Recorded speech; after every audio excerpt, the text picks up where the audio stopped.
ఉన్న బంగారాన్ని విడిపించి ఆ రోజు ఆన్లైన్ రేటుకే మేము కొంటాం. Sharma gold company. నమస్కారం, సుమన్ టీవీకి స్వాగతం. ద్వాదశ రాశుల వారికి ఈ మే మాసం అంతా ఏ రకంగా ఉండబోతుంది, నవగ్రహాల స్థితిగతులు ఎలా ఉన్నాయి, ఎటువంటి ఫలితాన్ని అందిస్తున్నాయి అనే విషయాన్ని తెలియజేసేందుకు మనతో పాటు ఉన్నారు జ్యోతిష్య రత్న, జ్యోతిష్య చక్ర వైభవ నిపుణ డాక్టర్ రాళ్లపల్లి రవికుమార్ గారు మనతో పాటు ఉన్నారు. గురుగారు నమస్కారం అండి. నమస్కారం.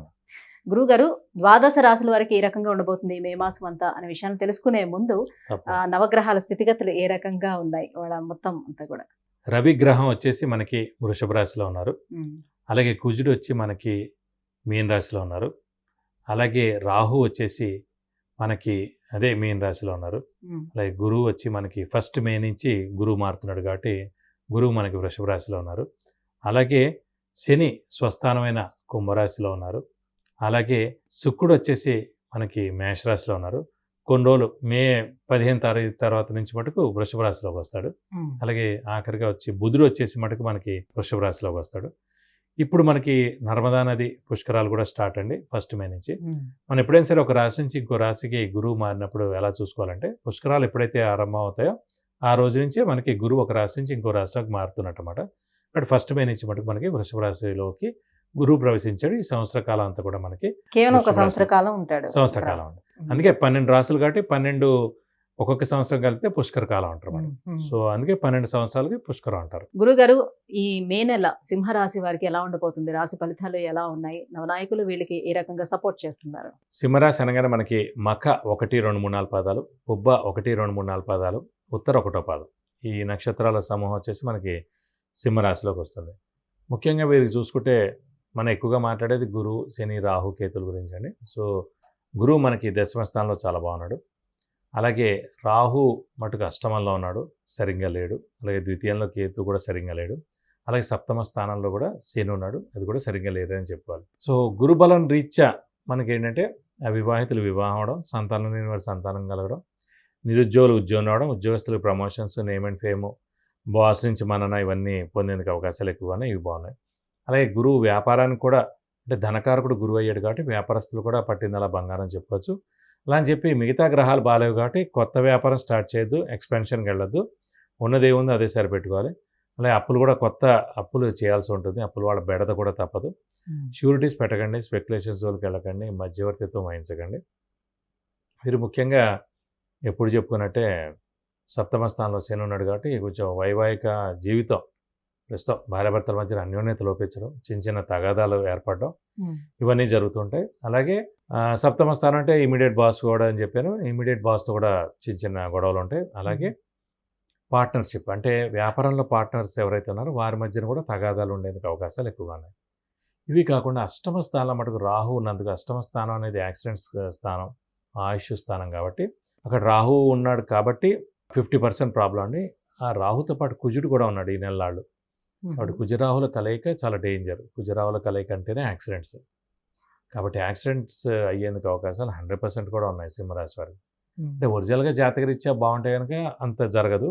కానీ ఒరిజినల్ జాతకరీత్యా కొంచెం వీక్గా ఉంటే మటుకు ఖచ్చితంగా యాక్సిడెంట్స్ జరిగేందుకు అవకాశం ఉంది.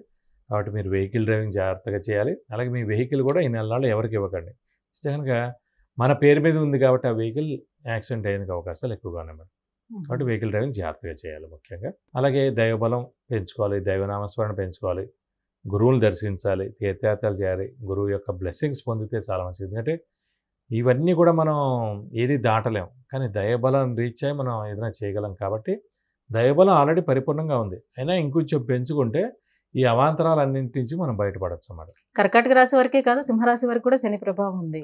ఉందండి. అంటే సప్తమ అంటే 3, 6, 11 స్థానాల్లో శని ఉన్నప్పుడే బాగా యోగిస్తుంది. మిగతా ఏ రాశిలో ఉన్నా కూడా ఇబ్బంది తప్పదు. కానీ అర్ధాష్టమ శని, అష్టమ శని నడిచిన వాళ్ళకి ఇంకొంచెం ఎక్కువగా ఉంటుంది. కాబట్టి వీరికి సింహరాశి వారికి సప్తమంలో ఉంది కాబట్టి, సప్తమ అంటే చెప్పగానే భర్త లేదా భార్య, అలాగే ఇమీడియట్ బాస్, అలాగే మనకి పార్ట్నర్స్ వీరు అవుతారు అన్నమాట. సో అందుగురించి వీరు జాగ్రత్తగా ఇవన్నీ అంటే మౌనంగా ఉండడం ఉత్తమండి. కొన్ని రోజులు మౌనంగా ఉన్నాం అనుకోండి సరిపోతుంది. కాబట్టి సింహరాశి వారికి ప్రస్తుతం గురుబలమే బాగుంది, కానీ ఈ కుజరాహులు అష్టమ స్థానంలో ఉండడం చేత యాక్సిడెంట్ ప్రోన్ అనుకున్నాం. అలాగే శని సప్తమంలో ఉండడం వల్ల ఉద్యోగరీత్యా కొన్ని చిన్న చిన్న ఇబ్బందులు ఉంటాయి. ముఖ్యంగా ఈ సింహరాశి వారు బాగా ముక్కుసూటి మనుషులు కాబట్టి వీరికి శత్రువులు ఎక్కువగా ఉండడం, ఏడుపులు ఎక్కువగా ఉండడం ఇవన్నీ కూడా జరుగుతాయి. కాబట్టి ఈ నెల్లాళ్ళు కూడా కనీసం ఈ నెల్లాళ్ళు మౌనంగా ఉంటే కుజుడు గ్రహం మారిపోతాడు. సో అలా మెల్లమెల్లగా ఒక్కొక్క గ్రహం మారే కొద్దీ వారికి బాగుంటుందని చెప్పుకోవాలి. కాబట్టి ఈ నెల్లాళ్ళు కూడా మౌనంగా ఉండడం అనేది మటుకు ఉత్తమని నా విన్నపం అండి.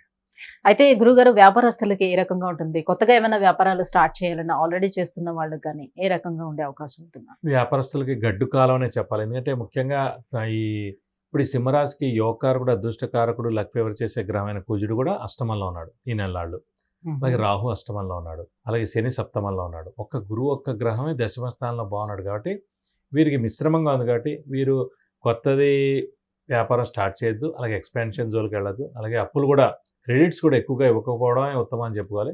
కాబట్టి మిశ్రమంగానే ఉందని చెప్పుకోవాలి వ్యాపారస్తులకి. మరి సంతానం కోసం ప్రయత్నించేవారు ఈ మాసం ప్రయత్నాలు చేసుకోవచ్చు, ఎలా ఉంటుంది వాళ్ళ సంతానం? చేయొచ్చండి. అంటే ఈ సంవత్సర కాలంలో ఖచ్చితంగా సంతానం కలిగేందుకు అవకాశం ఉంది. ఎందుకంటే గురువు సంతాన కారకుడు కూడా అయ్యాడు, గురువు దైవబలానికి కూడా కారకుడు. అలాంటి గురువు దశమ స్థానంలో ఉన్నాడు కాబట్టి ఖచ్చితంగా వీరికి సంతానం కలిగేందుకు అవకాశాలు 100% ఉన్నాయి. గురుగారు మరి ఇంకా ఎటువంటి పరిహారాలను పాటించుకుంటే వీళ్ళకి ఇంకా బాగుండే అవకాశం ఉంటుంది? ప్రస్తుతం సింహరాశి వారికి అష్టమ స్థానంలో కుజరాహులు ఉన్నారు కాబట్టి ఖచ్చితంగా వీరు నరసింహస్వామిని కానీ సుబ్రహ్మణ్య స్వామిని కానీ ఎక్కువగా పూజించాలి.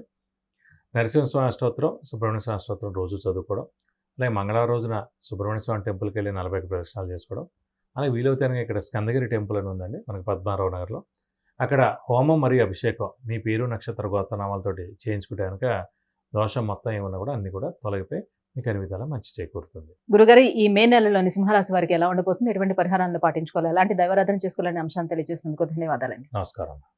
విద్య, ఉద్యోగం, వాహనం, వ్యాపారం, వివాహం, ఆరోగ్యం, ఆర్థికం, గృహం వీటన్నిటికీ సంబంధించిన విషయాలను తెలుసుకోవాలంటే కింద స్క్రోల్ అవుతున్న నెంబర్కి వాట్సాప్ మెసేజ్ చేసి గురువు గారి అపాయింట్మెంట్ ను పొందవచ్చు. సుమన్ టీవీలో మీ పర్సనల్ అండ్ బిజినెస్ ప్రమోషన్స్ కోసం కింది నెంబర్కి కాంటాక్ట్ చేయండి. సుమన్ టీవీలో మీ పర్సనల్ అండ్ బిజినెస్ ప్రమోషన్స్ కోసం కింది నెంబర్కి కాంటాక్ట్ చేయండి.